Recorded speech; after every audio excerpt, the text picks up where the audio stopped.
오늘은 축구 데이터 분석에 대해서 한번 얘기를 해보려고 해요. 데이터 분석이라는 거는 옛날부터 좀 이슈가 된 적은 있었어요. 이슈가 되고 있고, 뭐 현대 지금 뭐 IT 뭐 이런 산업이 발달되기 때문에 그런 기기들이 많이 나왔고 프로그램도 많이 나왔어요. 근데 이게 실질적으로 어떻게 이용되고 있고 축구 쪽에서도 이용되는지 지금은 모르겠어요. 어떤 기기가 있고 어떤 데이터가 많이 나오는지 모르겠는데 불과 뭐 작년까지 얘기를 하자면 그 분야에서는 제가 자신 있게 얘기할 수 있습니다. 제가 가장 많이 알고 가장 많이 적용해봤고 실패해봤고 이런 경험들이 많이 있습니다.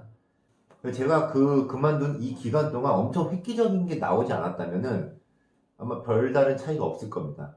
그래서 현실적으로 축구 쪽에서 데이터 분석 어떻게 이루어지고 있고 어떤 게 조금 안 되고 있는지에 대해서 한번 얘기를 해볼게요. 자, 일반 시청자분들이 축구 데이터 하면은 그래도 요즘에는 많이 조금 인식을 하고 있는 게 선수 운동량이 나오죠. 몇 킬로 뛰었고. 가장 대표적이 이거예요. 일반 뭐 A매치를 보면은 기록을 제공해주죠. 오른쪽 뭐 공격 빈도, 퍼센테이지 나오고, 뭐 키플레이 한 명 잡아서 이 선수의 뭐 패스 횟수, 뭐 패스 방향, 이런 얘기 나와요. 근데 여기서 뭐 진짜 많이 좋아졌어요. 많이 다양해지고, 뭐 히트맵도 나오고, 이런 게 있는데, 축구 쪽에서 IT 쪽, 프로그램을 이용해가지고 그런 어떤 숫자가 나오는 거지, 이거를 분석한다고 얘기하는 거는 말도 안 된다고 생각합니다. 저도 이게 조금 현직에 있으면서도 조금 그랬어요. 그러면 이 지금 상태에서 데이터 분석은 어떻게 이루어지고 있는지 한번 얘기해 볼게요. 자, 뭐 영국이나 이런 축구 보면은 자, 축구 전반전 끝나고 뭐 예를 들어서 뭐 선수의 행동 범위, 그러니까 반경이죠. 히트맵이라고 그러는데 그런 게 나와요. 그리고 볼 터치 지역.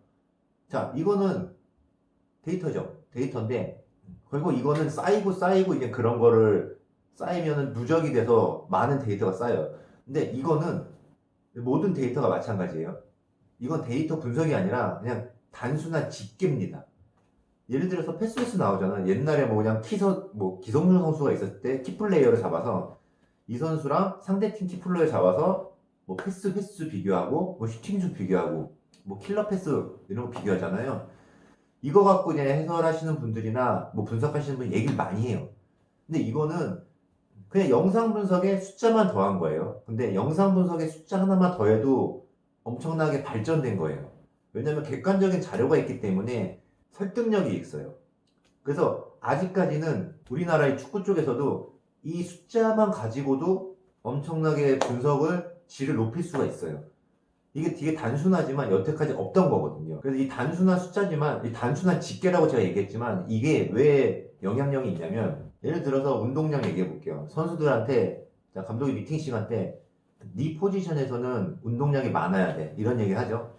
그리고 해설하시는 분도 보면서, 아, 참 운동량이 많아요. 이런 얘기를. 하지만 객관적인 자료는 없어요. 근데 이 데이터가 있으면은 객관적인 자료가 있기 때문에 선수들한테 피드백을 주고 어떤 지도하고 그러니까 우리 전술상에 너가 여기서 이만큼 운동량이 나오는데 더 떠야 된다. 이런 기준이 생기고 객관적인 자료가 생기기 때문에 감독이나 코치들 입장에서는 정말 좋은 자료입니다. 근데 여기서 가장 중요한 거는 이 축구 데이터를 분석한다는 것 자체가 그렇게 고급적인 분석이 아니라는 거죠. 자, 일반적으로 데이터 분석 요즘 많이 하잖아요. 빅데이터. 그래서 축구에다가 이 빅데이터, 그러니까 스포츠 과학이라고 얘기 많이 하는데, 그거는 이제 과학적인 프로그램이나 어떤 기기를 들여왔기 때문에 그렇게 얘기를 하는 것 같아요. 제가 봤을 때. 실질적으로 데이터 분석은 과학적이지가 않아요. 단순 비교입니다. 이거는 데이터 분석이 맞죠. 맞는데 완전 1차적인 분석입니다. 그래서 이런 단순한 집계를 가지고 분석이라는 이름을 붙여서 얘기하는 거는 저는 조금 깊게 들어가면은 완벽한 데이터 분석은 아니라고 생각해요. 물론 한계가 있어요. 축구는 데이터 분석하기에 한계가 있습니다. 자, 예를 똑같은 전술을 했을 때, 자, 전체 패스 횟수만 볼게요. 패스 횟수가 막 엄청, 뭐, 10경기를 하면 이렇게 그래프로 그러면 막 이렇게 되잖아요. 근데 이게 막 이렇게 됐다. 그러면 이게 좀 이상하잖아요. 그래서 이때 왜 이런 게 있었는지 분석을 하는 거예요. 자, 이것만으로도 어느 정도 단순 분석에서 좀 벗어나는 거라고 저는 생각해요. 근데 저도 조금 많이 데이터를 어떻게 좀 활용해 볼까 노력했던 게 한 가지 예를 들면은 빌드업 할 때 수비 지역에 있는 3명의 패스 분석을 하죠. 패스 분석이라는 게 패스 횟수를 빈도를 매기는 거예요. 자, 볼터치 패스 횟수 나오고 전진 패스, 그러니까 방향별 패스가 나와요. 뭐 앞으로 했는지, 옆으로 했는지, 뒤로 했는지. 이거를 매경기 집계를 하면은 똑같은 전술이면 이게 유지가 돼야 되는데 어느 정도 갑자기 이상하게 나올 때가 있어요. 갑자기 얘네들이 패스를 만약에 200번 했는데 갑자기 100번 할 때가 있어요. 반으로 훅 줄 때가 있죠. 그럼 그럴 때 조금 이상하게 여겨지면 그걸 갖고 또 영상을 보는 거예요. 결국 영상인데 이 숫자로 먼저 문제점을 찾고 영상을 보게 되면은 좀 더 스토리가 이어지잖아요. 그래서 이런 걸 가지고 선수들한테 미팅하면 선수들이 받아들이는데 확실히 달라요. 그냥 주먹구구식으로 야 너네 왜 많이 못 뛰었어? 야 너네 패스를 좀 돌려야지 이렇게 감독이 얘기하면은 요즘 선수들은 본인 생각이 더 강한 선수들이 많기 때문에 절대 안 먹힙니다. 매 경기 나오는 이 빈도들 선수들의 그 이벤트라고 그러거든요. 그러니까 패스 이벤트만 가지고도 누적을 해서 변화를 가지고 뭔가 찾아낸다. 이것도 데이터를 이용한 분석에 좀 좋은 예라고 생각해요. 근데 더 좋은 거는 이기는 경기 때 데이터를 막 수집할 거잖아요. 그럼 어떤 데이터가 이랬을 때 이긴다. 이거를 딱 찾으면 제일 베스트인데 찾기가 어려워요. 찾기가 어렵고 단순 빈도 분석만으로도 이거는 데이터 과학적으로 증명이 안 돼요. 자, 이런 거 과학적으로 증명하는 거는 뭐 통계 프로그램이 있어요. 통계 프로그램을 써서 현실적으로 통계 프로그램을까지 써서 분석하는 분석가는 좀 섣부른 것 같지만 장단컨대 없습니다. 포지션이 다른 두 포지션이 있는데 그 이벤트를 비교해서 이 포지션 때는 이 이벤트가 어떤 축구에서 영향이 있대더라. 이런 통계 프로그램을 돌려서 논문을 써본 적은 있어요. 근데 그것도 따지고 보면은 없는 게 더 많아요. 없는 게 더 많은데 뭐 하나가 걸리긴 걸렸어요. 뭐 예를 들어서 뭐 제가 기억하는 건 크로스 부분인데 자, 이 포지션일 때는 이 크로스에 대한 부분, 그러니까 이 크로스를 하게 되면 이 크로스에 대한 이벤트를 건드리게 되면은 승리랑 관련이 가장 있다라는 결론이 나왔어요. 이 크로스에 대한 부분이 관련이 있다 하면은 크로스를 많이 할 수 있게끔 선수 구성도 하고 전술도 만들고 그 측면으로 가게끔 볼이 가게끔 만들어야 돼요. 이게 이런 데이터 분석이 나왔고 결과가 이렇게 나왔고 피드백을 받아들여서 이렇게 되게끔 훈련을 하게끔 이 시스템이 제일 좋은 건데 현실상에서는 이렇게 이루어지지 않습니다. 이루어질 수가 없어요. 왜냐면 분석을 그렇게 안 하거든요. 그냥 분석은 너 요번에 몇 킬로 뛰었어. 근데 요번에 많이 못 뛰었어. 이 정도거든요. 근데 여기서 좀 더 발전하려면 다른 게 있어야 되는 거예요.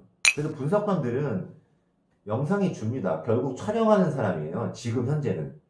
분석가 혼자 있는 팀은 촬영하고 편집하고 이것만으로도 조금 힘들어해요.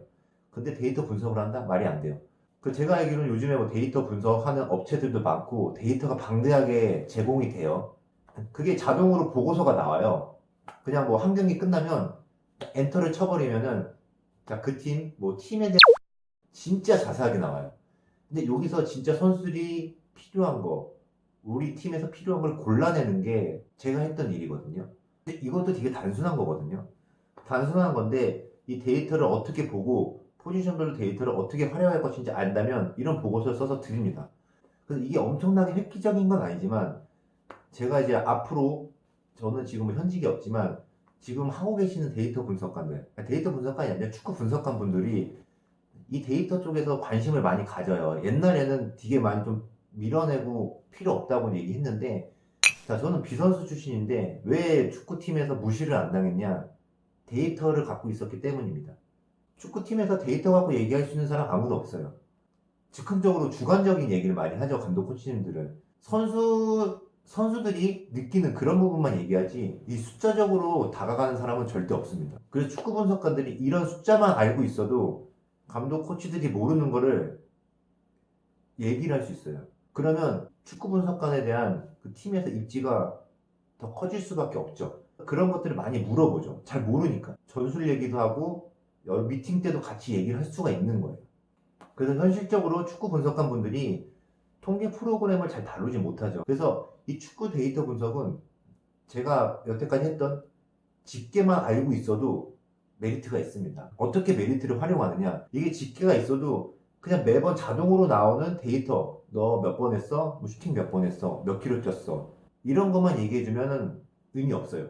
의미 없고, 그래서 같은 경기 때 선수가 다른 부상을 당해서 다른 선수가 나왔어요. 그러면 감독이나 코치들은 이 선수를 이제 비교하기 시작하죠. 전에 있던 선수랑. 그럼 주관적으로 비교를 할 거예요. 본인 스타일대로. 근데 데이터 분석관, 축구 분석관은 그거를 그 똑같이 선수 출신처럼 똑같이 분석하면은 전혀 메리트가 없다는 거죠.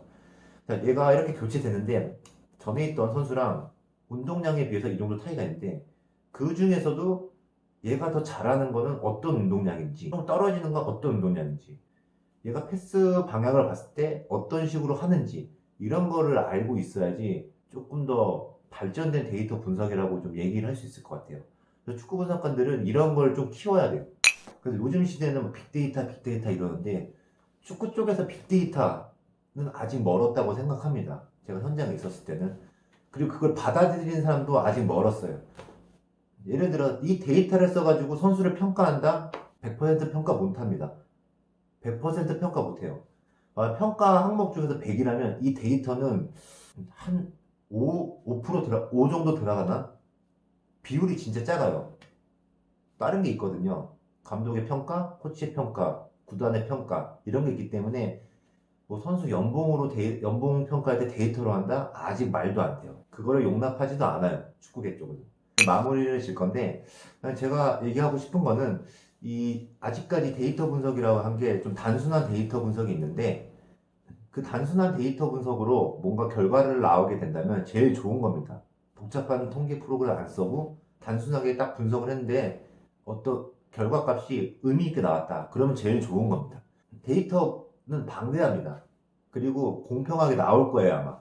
팀마다 제가 알기로는 지금 데이터 분석 업체가 들어가서 데이터가 제공해 주는 걸로 알고 있는데 우리 팀은 이런 전술일 때 어떤 데이터가 조금 경기력 이기는 거, 승리와 관련이 있는지를 찾아야 되고 이거를 그냥 한 경기 한 경기가 아니라 좀 누적을 시켜서 이거를 계속 어떤 변화가 있는지 봐야 돼요. 그렇게 변화가 있는 걸 봐도 못 찾는 게 축구 데이터 분석입니다. 승리랑 관련 있는 데이터를 찾는 게 어려워요. 그래서 이거를 계속 노력을 하면 좋을 것 같아요. 지금 아주 평범하게 이루어지고 있는 축구 분석들, 뭐 전술을 보면서 선수들의 위치 얘기하면서 그런 것만 이제 하면 안 되고 진짜 분석하려면 객관적인 자료랑 이 데이터가 있어야 돼요. 있어야 되는데 그런 오픈된 데이터를 어떻게 활용하는지 그것까지 좀 신경을 쓰면은 이 분석관 쪽에서 메리트가 상당히 높아질 거라고 생각이 듭니다.